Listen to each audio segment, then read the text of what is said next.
Welcome to Extraterrestrial Reality. You're extremely stupid, dumb, you can't deal with reality, and that's not me talking. That's the UFO Secrecy group that's been covering this whole situation up since at least 1947. That's how they think of the rest of the people who aren't in the know, the people who aren't part of the gatekeepers, right? Those people are highly intelligent. They're better than you. They're better than me. They're better than all of us. They are champions in their own minds. These egotists believe that only they can deal with this reality, and that the public cannot. They can't. The public cannot know the truth about the reality that we're not alone in this universe. They just can't let that be known. There's another intelligence here, a higher intelligence apparently, obviously more technologically advanced than we are, but we're not allowed to know anything about that. They're allowed to know about it, right? But not you. And every now and then, when they start wondering if maybe it's time we tell them, right? Every now and then, what happens is they'll pluck out a couple of guinea pigs to see if they could deal with it, right? That's what they do. In fact, there is evidence to this, and that's what we're going to be talking about today. This book here that I have, this is one of the best UFO books you could have in your collection. UFO Crash Retrievals by the late Leonard Stringfield.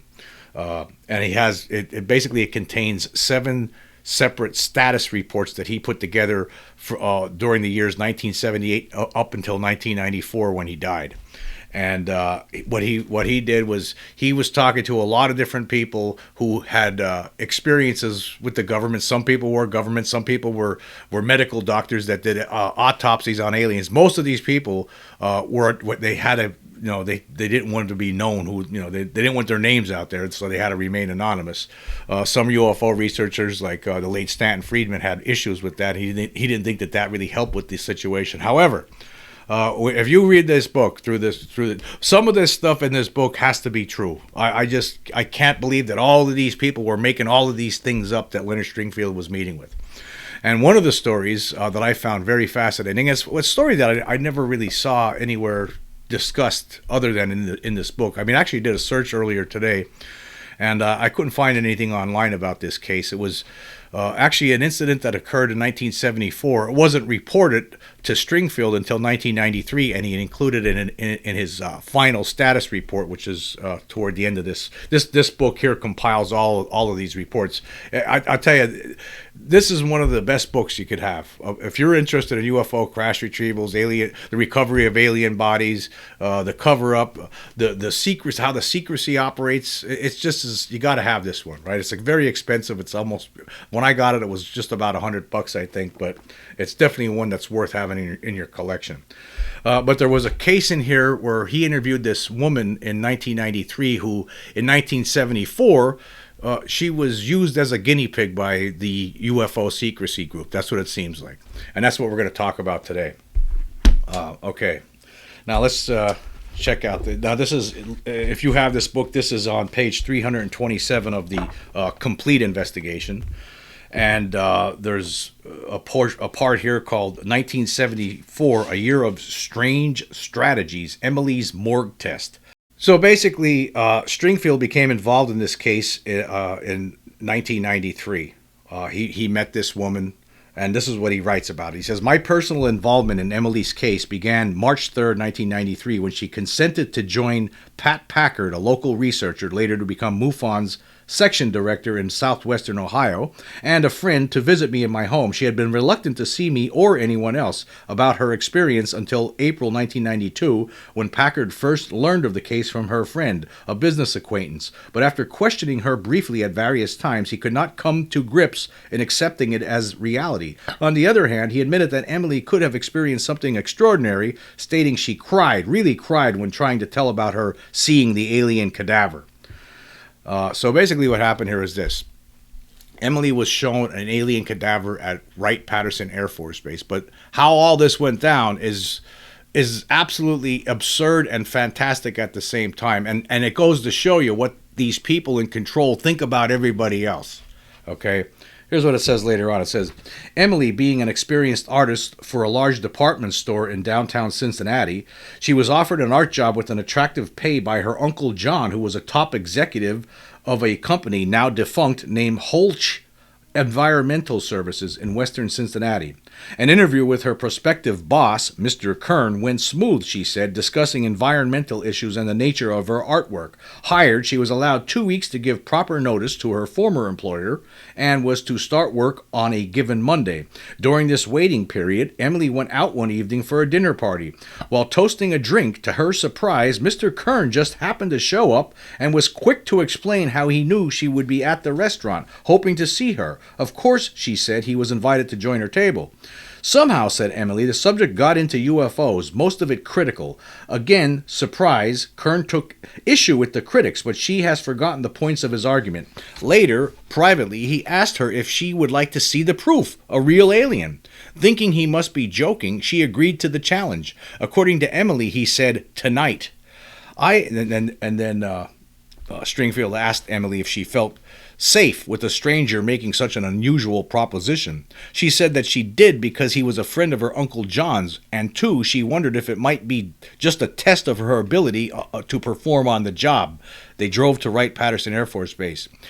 He had the right kind of credentials to get past all the guarded gates, said Emily, adding, at one of the guard posts, I was given a clearance badge, but beyond that, he used a plastic key to open doors, one to an elevator. It all seemed too pat, just as though they were expecting both of us to be there. Again, using the magic plastic key, said Emily, showing some discomfort, they entered an underground room, well lighted, in which there was a built-in section with several tiers of drawers. During one period of lull, with Kern seemingly preoccupied by staring at the drawers, a person in uniform, unarmed, entered the room. He smiled curtly, nodded to acknowledge her presence, said a few words inaudibly to Kern, then departed through a door on the opposite side of the room. Kern then walked up to one of the drawers, pulled it open, and asked her to look inside. Emily was shocked, unable, she recalls, to utter a sound. There before her, at face level, was a small, lifeless body in a zipper bag, opened to the waist. In disbelief, she said, the eyes got me. They were so big and powerful and live-looking that I felt like I was hypnotized. Kern said nothing, but I could sense that he was watching me, my every move.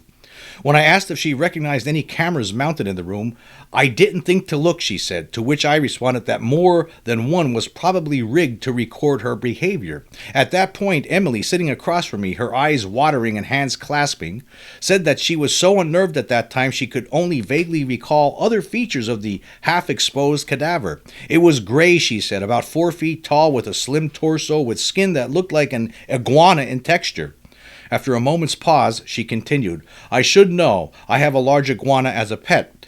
Of the face, she remembered a small slit of a mouth and no nose. Then, after a prolonged silence, she looked at me squarely and said, Mr. Kern invited me to touch it, and I did. It was cold, but those eyes, they looked alive to me. On the return trip home, little was said Emily. I remember trembling in the car, and I guess I mumbled about the body, the morgue, and the secrecy, but Mr. Kern, except to remind me that I was not to tell anybody about the trip, was very quiet, not at all like he had been at the party and during the interview. Finally, her eyes showing her inner stresses, she said to Stringfield, So I have seen the proof, but who was the real Mr. Kern? Why me? I had hoped to find out when I reported to work Monday. But let me just stop there for a second, but there were some other big-time shocks coming her way, according to Stringfield. It says here, reporting to work on Monday, she was informed by Kern's secretary that he had died suddenly of a heart attack and that her job had been canceled. And checking the newspapers for Kern's obituary, his demise was never listed. So she was left adrift, according to Stringfield, for years in her own surreal hall of mirrors, wondering who was who at Holtzy's. I had talked with Pat Packard before Emily's visit to relate that I may be able to explain the reason for her misadventure at the morgue and its connection with other high-level strategies. Based on the known data, I later told Emily that it was my belief that the Holtzy Company was a front for a special intelligence operation. Speculating further, I said, some, if not all, of its personnel were undercover agents with Mr. Kern, who, using a fake name and credentials, was the key player. But, I emphasized, I needed to know more about another player, her Uncle John. When Emily had finished her narrative, my first question to her concerned his past military duties, if any. The response, yes, he held a high rank in the Army. The next question, what was his specialty or assigned duty? Response, intelligence. She knew this by his own admission based on an incident that occurred when she was a teenager. Looking back, she said, I got into a petty family quarrel and ran away to stay with my girlfriend, hid in my car behind a dumpster in an out-of-the-way parking lot. But Uncle John found the car, revealing that he had the ways and means to solve such problems. Boastingly, he said that was his job in Army intelligence. And it goes on to say here, with this fact in mind, his executive post at Holtsche's probably dealt with matters beyond environment. In Emily's case, and I'm guessing he was responsible for offering his niece employment as an artist for Mr. Kern, knowing full well that she was to be used as a guinea pig in some kind of weird psychological reaction test. Appearing disturbed, Emily said she never thought of her Uncle John, who passed away shortly after the affair, would be involved in such a dirty trick. The rest of the story is obvious, I said, adding Kern, according to a plan, then disappeared without a trace, leaving his secretary to give out the false story of his death. And that wasn't all. There was additional evidence this is what exactly was going on with this Holtschy company, this Holtschy environmental company. It says here, additional evidence of foul play, Emily recollects, involved a lady whose husband worked at the firm. During the same time frame as Emily's, she suddenly became ill, which led to a nervous breakdown. She declined to give a reason for her state of mind, but Emily wondered if Kern also used her and others in a similar experiment. And in summary, the Holtschy game plan was to ascertain human behavioral reaction to the sudden exposure to an alien being. So that's what they do sometimes. Now, apparently during this time, if you read this whole story in here, apparently during this time, there was talk behind the scenes of finally revealing the truth to the world. The government was thinking about this, but what they had to do first, they were testing people, bringing them in, like Emily here, bring her in and show her an alien body to see how she would react. And of course, she said she was upset, she was unnerved, she was nervous in the car on the way home, shaking a little bit. Of course, anybody would be. I mean, if you don't know that, right? These people who are behind the scenes, I think these people are egotists. They have this sense of superiority, right? That's what it is. They think they're better than everybody else. They think they're smarter than everybody else. They think they could deal with this reality of this alien presence better than anybody else. And then every now and then, apparently, and this was over 50 years ago now, this incident happened, they'll bring someone in and treat them like they're a guinea pig, just like the extraterrestrials do to us, right? They'll bring someone in, see how they react to it, and then send them off on their way. Oh, maybe we're not ready yet. Like, for one thing, right, anybody's going to become unnerved, right, when they realize that, oh my God, this is real, we're not alone. It just opens up your mind. It did for me. And, it took me a long time to realize when I was a kid, when I had my experience with the alien creature showing up in my bedroom in the middle of the night. It took me over 10 years, like I always talk about, till I realized what it was. And it's unnerving. You come to terms with it, but you go through life. It's like, okay, it's just like anything else. There's all kinds of stuff going on here. This whole life is mysterious. But these people in charge, right? These people that are doing the reverse engineering and the crash retrievals and studying the alien bodies, trying to figure it out in secret, right? They all think, I really believe this, they all believe in their heads that they are better than everybody else. I mean, they won't even tell presidents and Congress, people who are elected, the whole story. This is what I think it is. I think it's illusory superiority. These people just think in their heads that they're just smarter than everyone else and they could deal with it, right? But they think everyone else is complete, absolute, abject morons. That's what they think. And I pulled up some information here from Google and it talks about this. It says, illusory superiority, also known as the above average effect, is a cognitive bias where people overestimate their own abilities, skills, or qualities compared to others. This phenomenon is characterized by people believing they are better than average in areas like driving, academic performance, or intelligence. It is a form of self-serving bias that can protect one's ego and provide a sense of confidence, but it also prevents individuals from accurately assessing their own shortcomings. Yeah, I would have to imagine that these people in the secrecy group, whatever you want to call it, the Majestic 12, whatever they call themselves these days, who knows, probably something that really helps boost their ego, right? I'm sure that they have no idea about their own shortcomings. I mean, obviously, it seems like that's what's happening right now when you think about it. The fact that we can't even get this UFO Disclosure Act passed because they're throwing money at some of the people in Congress to make sure that it doesn't pass. Right? They're throwing campaign bucks at some of these people. That's what they're doing that right now.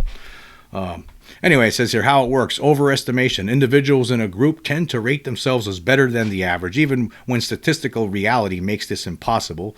Blind spots. The same lack of skill that causes a person to overestimate their abilities also prevents them from recognizing their own mistakes. Self-preservation. This bias can serve as a psychological purpose by boosting self-esteem and mental well-being. Some examples: driving skills. Many people believe they are above average drivers, despite studies showing that most individuals in a population cannot be better than the average driver.